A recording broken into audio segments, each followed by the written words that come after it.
आवाज आपकी, खबर हमारी। आप देख रहे हैं न्यूज 24 उल्लासनगर। उल्लासनगर 5 सेक्शन 39 स्थित शनि मंदिर के सामने एक पुरानी बिल्डिंग थी जिसका नाम कृष्णा अपार्टमेंट था।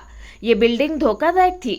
उस बिल्डिंग में कुल 26 यूनिट थे जिसमें 5 दुकान और 21 फ्लैट बताए गए हैं।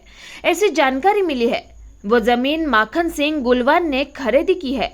उस पर जल्द निर्माण कार्य होने वाला है। इस बिल्डिंग को रीडेवलपमेंट प्रोसीजर के तहत, मगर हाल ही के दिनों में उसे बिल्डिंग में पहले के रहने वाले श्रीचंद टेकचंद और उनके पुत्र द्वारा व्हाट्सएप और सोशल मीडिया के माध्यम से शहर में मैसेज भेजा गया है कि इस बिल्डिंग के फ्लैट ओनर को अब तक बिल्डर द्वारा पैसा नहीं दिया जा रहा है और ऐसा सोशल मीडिया में बोला गया कि कोई भी व्यक्ति यहाँ पर प्रॉपर्टी नहीं खरीदे।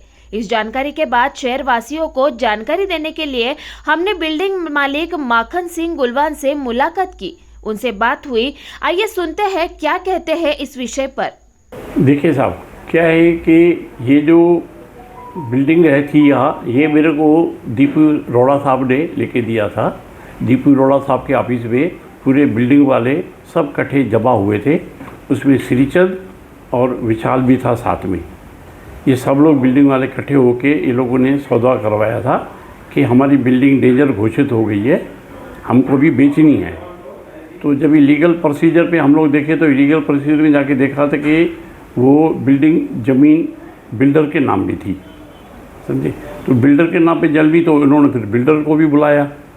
तो बिल्डर और फिर सोसाइटी वाले सब लोगों ने मिल के एक आंख से एक बात करके सौदा हुआ कि ये बिल्डिंग आप लो।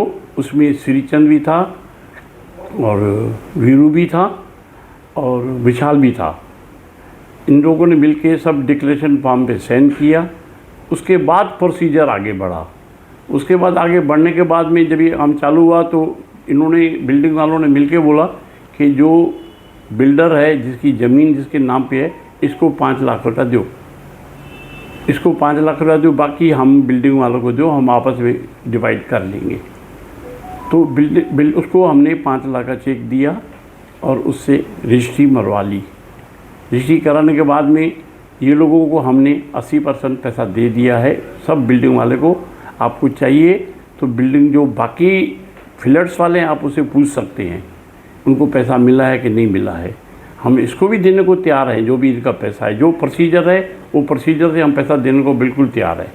हम कभी इसको ना नहीं बोलते हैं। लिए पोकट खाली भी लिए बदनामी करता है, जाके आदमी का नाम से रोता है, बदनामी करता है हमारे नाम से, ये ठीक बात नहीं है।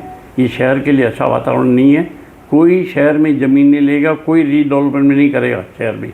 इस तरह से लोग अगर शहर के अंदर रहेंगे ना तो कोई भी आगे नहीं आएगा।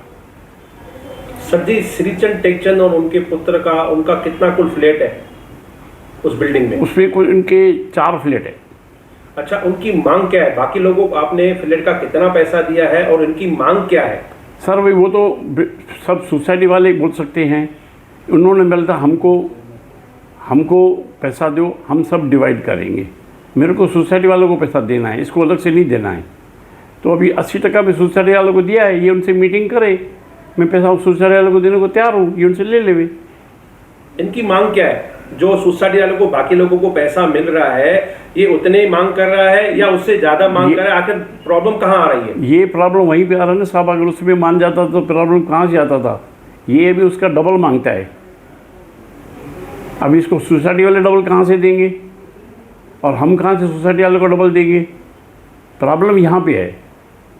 जब पहले सेटलमेंट हो रही थी उस समय इनकी सेटलमेंट, इनकी क्या मांग थी? उस टाइम ये रेडी थे बिल्कुल। सिग्नेचर किया है लोगों ने, साइन किया पड़ा हुआ है, हीरू का पड़ा है, विशाल का साइन किया हुआ पड़ा है। तभी तो प्रोसीजर आगे बढ़ा, नहीं तो कहाँ से बढ़ता था प्रोसीजर। तो आपका अगला स्टेप क्या होगा? ऐसे उन लोगों को क्या कहेंगे आपके? हम साहब अभी क्या बोलेंगे, हम ये शहर के लिए अच्छी बात नहीं है। शहर में जो भी बिल्डर या कोई भी एक आम आदमी बिजनेसमैन सोचेगा मैं चल बिल्डिंग रीडेवलपमेंट कर लूँ, बिल्डिंग बना लूँ या पिला लगे, वो तो बना नहीं पाएगा ना सर। इस तरह से अगर आदमी को परेशान करेंगे या इस तरह से लोगों को, कोई आगे नहीं आएगा। तो शहर का डेवलपमेंट होएगा कहाँ से? यूनियन बिल्डिंग बनेगी कहाँ से? ऐसी भी जानकारी आई कि आप लोग सेटलमेंट के लिए कहां पर बैठे थे, आपने सारी शर्तें मानी थी, फिर भी बात नहीं बनी, कहां प्रॉब्लम आई? साहब सब शर्तें मानने के बाद में भी वो जो एक शर्त, जो 3 शर्तें होती है ना, वो मानो ना, फिर चौथी पे आ जाता है। अच्छा, तो इसके लिए मैं भी कुछ नहीं बोलूँगा, आप समझदार हैं, आप समझ सकते हैं कि ऐसे जो ये वातावरण खराब कौन करता है, आप वो उसकी जानकारी आप लोगों को है। सर, जब आप लोगों का इमारत वासियों से बातचीत हुई तब उस वक्त कितने लोग आप लोगों से संबंधित थे? हमारे पास पूरे 26 आदमी थे, फ्लैट वाले, दुकानदार और 21 फ्लैट।